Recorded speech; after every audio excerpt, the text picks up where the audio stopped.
বন্ধু, আমি আপনাকে এই ভিডিওতে 8টা লক্ষণের কথা বলবো, যে লক্ষণগুলো যদি আপনার শরীরের মধ্যে দেখা দেয় তাহলে আপনাকে বুঝে নিতে হবে যে আপনার কিডনির মধ্যে হয়তো প্রবলেম দেখা দিচ্ছে। সেজন্য আপনি ভিডিওটা যদি একটু মন দিয়ে শুনেন তাহলে, এবং ভিডিওটার প্রত্যেকটা পয়েন্ট শুনেন, তাহলে আপনি বুঝতে পারবেন, ক্লিয়ার হবেন। কারণ এক একটা লক্ষণ অন্য কোনো রোগের কারণে হতে পারে। সেজন্য এই 8টা লক্ষণ ভালোভাবে শোনা দরকার, যার মাধ্যমে একটা সিরিয়াস ব্যাপার আপনি জানতে পারবেন যে আপনার কি কিডনি রোগ হচ্ছে কি হচ্ছে না। একটু মন দিয়ে শুনবেন, কারণ আজকালকের দিনে অনেক মানুষের কিডনি রোগের সংখ্যা কিন্তু ভরপুর হয়ে যাচ্ছে হসপিটালে। দেখুন, কিডনি জেনারেলি আমাদের কি কাজ করে। কিডনি দেখুন, এটা একদম সুস্থ কিডনি, এটা নির্দিষ্ট একটা শেপ আছে, নির্দিষ্ট একটা সাইজ আছে, একদম সুস্থ কিডনি দেখতেই মনে হচ্ছে আপনার। কিন্তু এটা দেখুন সিকেডি, ক্রনিক কিডনি ডিজিজ, মানে একদম দেখুন এই যে ভোটার লাইনটা একদম মানে ইরেগুলার হয়ে গেছে এবং সাইজটাও শুরু হয়ে গেছে, মানে কিডনিটার কার্যক্ষমতা কমে যাচ্ছে। তো এখানে সিকেডি হতে পারে।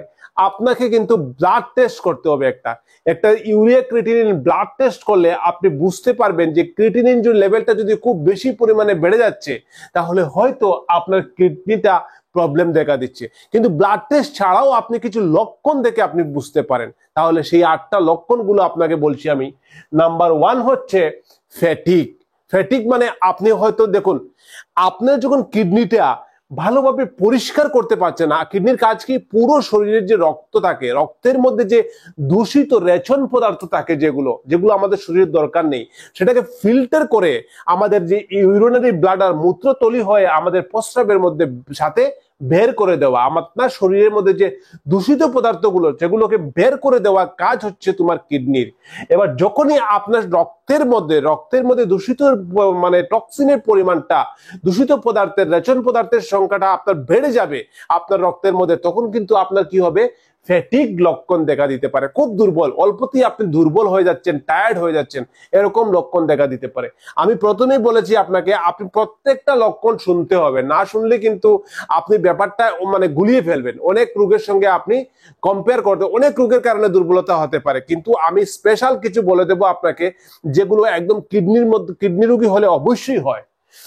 চেঞ্জ ইন ইউরিনেশন, মানে আপনি যখন ইউরিন করতে যান তখন আপনার যে নর্মাল যেভাবে 6বার থেকে 8বার আপনার প্রতিদিন ইউরিন হয়, সেটা দেখা যাচ্ছে না, এবার অনেকবার আপনার ইউরিন হচ্ছে। মানে প্রায় দেখা যাচ্ছে আপনার 15 বার 20বার ইউরিন হয়ে যাচ্ছে আপনার 24 ঘন্টায়। তার মানে নিশ্চয়ই এটা অনেক বেশি হচ্ছে, এটা হলে চলবে না। তাছাড়া ফোমি, মানে আপনার যে ইউরিন করার সময় লক্ষ্য রাখবেন, এখানে অনেক সময় বুদবুদে মানে ফেনার মতো কিছু উঠে, সমুদ্রের যে ফেনা থাকে সেরকম উঠে, সেটার পরিমাণটা বেড়ে যাচ্ছে। কেন পরিমাণটা বেড়ে যাচ্ছে? আপনার যে ইউরিনের সাথে সাথে আপনি যে খাবারটা খাচ্ছেন, যেটা যে মানে যে পুষ্টি গুণাগুণ, সেটা কিন্তু ইউরিনের সাথে বেড়ে চলে যাচ্ছে। যে অতিরিক্ত প্রোটিন, আপনার যে শরীরে যে প্রোটিন দরকার, সেই প্রোটিনটাও আপনার প্রস্রাবের সঙ্গে বেড়ে যাচ্ছে। সেই জন্য এখানে একটু ফেনার মতো তৈরি হবে, ঠিক আছে, এরকম তৈরি হতে পারে। বা আপনার ইউরিনের সঙ্গে কিন্তু ব্লাডও যেতে পারে, মানে একটু কালারটা চেঞ্জ হয়ে যাচ্ছে, রক্ত লাল লাল হয়ে যাচ্ছে, ব্লাডও যেতে পারে। আবার কোনো কোনো মানুষের ব্লাড নাও যেতে পারে, তারপরেও কিন্তু কিডনি রোগের আরো অনেক লক্ষণ, কয়েকটা লক্ষণের মাধ্যমে কম্পেয়ার করে আপনি জেনে বুঝেন, ভালো করে বুঝেন ব্যাপারটা। আপনার ব্লাড প্রেশার বেড়ে যেতে পারে, এটা একটা হতে পারে। ব্লাড প্রেশার কেন বাড়বে? কারণ কিডনি আমাদের শরীরের মধ্যে মানে ব্লাড প্রেশারটাকে কন্ট্রোল করে, এটাকে রেগুলেট করতে হেল্প করে। এবার যখনই আপনার কিডনি রোগ হবে, আপনার কিন্তু সেই শরীরের মধ্যে যে টেম্পারেচার বা শরীরের মধ্যে যে মিনারেলস, ওয়াটার, সেগুলোর মধ্যে যে ব্যালেন্সটা, সেটা মেনটেন করতে পারবে না, আপনার ব্লাড প্রেশারটা বাড়তে থাকবে। আপনার অনেক সময় শ্বাসকষ্ট হতে পারে। শ্বাসকষ্ট কেন হবে? কারণ হচ্ছে আপনি যখন মানে কিডনিটা ভালো করে ফিল্টার করতে পারছে না, আপনার ব্লাডের মধ্যে যে অতিরিক্ত টক্সিন থাকার কারণে আপনার যে শ্বাসটা নিচ্ছেন, লাং থেকে রক্তের মাধ্যমে তো সারা শরীরের মধ্যে আপনার অক্সিজেন পৌঁছাবে। এবার যখনই আপনি শ্বাস নিচ্ছেন, আপনার রক্তের মধ্যে অতিরিক্ত পরিমাণ দূষিত রক্ত পড়ে আছে, তাহলে আপনার শ্বাসকষ্ট হতে পারে। তাছাড়া পরিপার্শ্বিকভাবে অনেকের লাঙের মধ্যে জল জমে যায়, অনেকের অ্যানিমিয়া হয়। অ্যানিমিয়া মানে রক্তের মধ্যে আপনার রক্ত শূন্যতা যাকে বলা হয়, রক্তের হিমোগ্লোবিনের পরিমাণ কমে গেছে, আরবিসির পরিমাণ কমে গেছে, তাহলে এর কারণেও কিন্তু আপনার শ্বাসকষ্ট হতে পারে। সেজন্য আপনি জেনে নিতে হবে, কিডনি রোগীদের কিন্তু অনেক সময় শ্বাসকষ্টও হতে পারে বিভিন্ন কারণে। তাছাড়া আপনার অনেক সময় ড্রাই স্কিন, আপনার যে হাত পায়ের যে ত্বকগুলো সেগুলো একদম শুষ্ক হয়ে যাচ্ছে, সেখানে চুলকাচ্ছে, মানে মানে প্রচুর পরিমাণে ইচিং হচ্ছে এবং সাথে সাথে মনে হচ্ছে যে এখান থেকে চামড়া উঠে যাচ্ছে হাত পায়ের মধ্যে। কেন এই জিনিসটা হচ্ছে? কারণ হচ্ছে আপনার যে মেনটেন করে আপনার যে শরীরে মিনারেলস এবং নিউট্রিয়েন্টস যেগুলো, সেগুলো ব্লাডের মধ্যে একদম ব্যালেন্স মেনটেন করার দায়িত্ব হচ্ছে কিডনির। এবার যখনই কিডনি রোগ হবে তখন কিন্তু আপনার সেই হাত পায়ের মধ্যে চুলকানো, সেখানে মধ্যে স্কিন গুলো ড্রাই হয়ে যাওয়া, একদম ইরিটেট হয়ে যাওয়া, মনে হচ্ছে ব্লাড বেরিয়ে আসবে, এরকম একটা স্কিনের মধ্যে প্রবলেম দেখা দিতে পারে। এটা কিন্তু কিডনি রোগের একটা অতি মানে কমন একটা, যাদের মানে দীর্ঘদিন থেকে কিডনি, যাদের ক্রনিক কিডনি ডিজিজ মানে সিকেডি, অনেক দিন থেকে কিডনি রোগে ভুগছেন, এদের কিন্তু এই প্রবলেম গুলো দেখা দিতে পারে। তাছাড়া আরো প্রবলেম হয় যেমন ফুফি আইস। ফুফি আইস মানে দেখবেন ওই যে চোখের একদম নিচে এরকম পোর্শন জায়গাতে একটু উঁচু হয়ে গেছে, এটাকে পুপি আইস বলা হয়।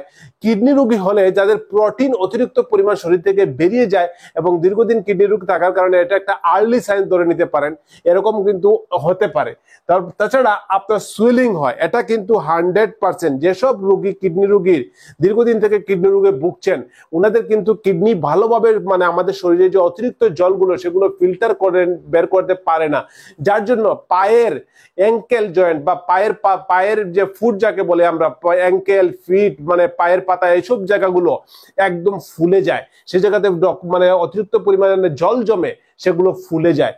তাছাড়া আরো একটা পয়েন্ট বলে দিচ্ছি, সেটা হচ্ছে পুয়ার অ্যাপাটাইট, মানে আপনার পেটে খিদে লাগে না, আপনি মানে খাবার অনেক সাথে সাথে খাবার, তারপরে আপনার খাবার রুচি নেই, এরকমও হতে পারে।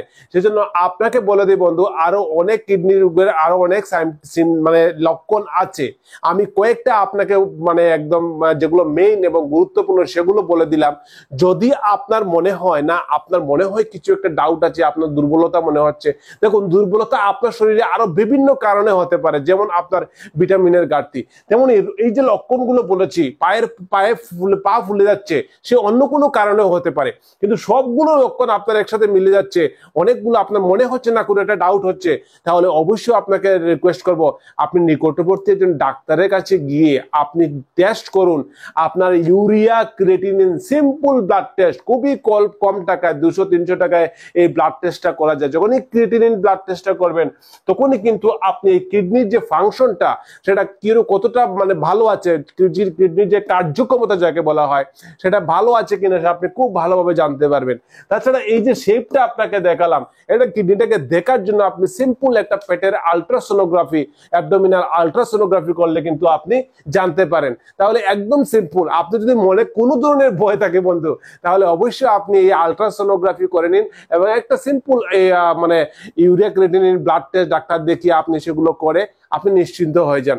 চেক আপ করা কিন্তু অত্যন্ত গুরুত্বপূর্ণ। যখনই আপনি চেক আপ করবেন, যত তাড়াতাড়ি আপনার রোগ ধরবে তত তাড়াতাড়ি আপনি সুস্থ হবেন। ভালো থাকবেন বন্ধু। আপনার পরিবার বা আত্মীয় স্বজন, বন্ধু বান্ধব সবাইকে, মা বাবা ভাই বোন সবাইকে শেয়ার করুন ভিডিওটা, আবার লাইক দেবেন এবং বেশি বেশি শেয়ার করবেন, কারণ এরকম মোটিভেশন করুন আমি আপনাদের জন্য আবার ভিডিও দেবো। কমেন্টে জানাবেন কোনো কোয়েশ্চেন থাকলে। Tata, bye bye.